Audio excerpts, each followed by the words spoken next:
नमस्कार दोस्तों, Mithilanchal express channel में आप सभी का एक बार फिर से बहुत बहुत स्वागत है।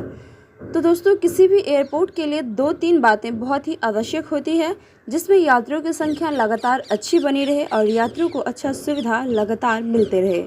लगातार अपने शुरुआती दिनों से संघर्ष करता हुआ दरभंगा एयरपोर्ट, जिसका बुरा दिन लगता है और ये बुरा दिन शुरू हो चुका है।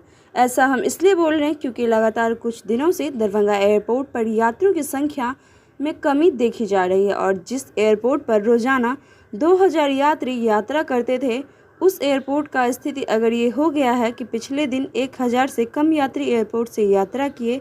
यात्री कम होने के कारण लगातार ट्विटर पर भी लोग अपनी प्रतिक्रिया दे रहे हैं। वहीं बिहार में बहुत प्रसिद्ध मीम्स देख रहे हो ना, विनोद दरभंगा एयरपोर्ट पर बनाकर ट्वीट किए जा रहे हैं। आइए हम आपको बताते हैं लोगों ने क्या कुछ कहा। एक व्यक्ति प्रशांत रंजन ने लिखा है, क्या इरादा है, बंद करना है क्या?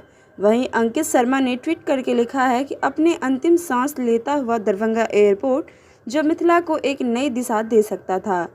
वहीं प्रशांत झा ने अपने ट्वीट में लिखा है कि जरा सोचिए, दिल्ली से पटना के लिए 3000 किराया, वहीं दरभंगा से दिल्ली के लिए 6000। आखिर क्यों ही, क्या ये षड्यंत्र है इसके पीछे? वहीं कई लोग ने ये भी लिखा है कि कहीं एक फ्लाइट ना रह जाए। तो दोस्तों, यदि हमारी रिपोर्ट जिसमें हमने अभी के हालात बताए कि दरभंगा एयरपोर्ट के क्या हालत बने हुए हैं, यात्रियों की संख्या लगातार घटती जा रही है, जिसका असर काफ़ी दिख रहा है ट्विटर हैंडल पर। और इसके साथ ही लोग लगातार प्रतिक्रिया भी दे रहे हैं क्योंकि अब मिथिला को एक अलग दिशा में वाकई बढ़ाने वाला एयरपोर्ट था, लेकिन अभी जो हालात बने हुए हैं इसमें सोचने वाली बात हो रही है। तो दोस्तों, फिर मिलते हैं नेक्स्ट वीडियो में एक नए अपडेट के साथ।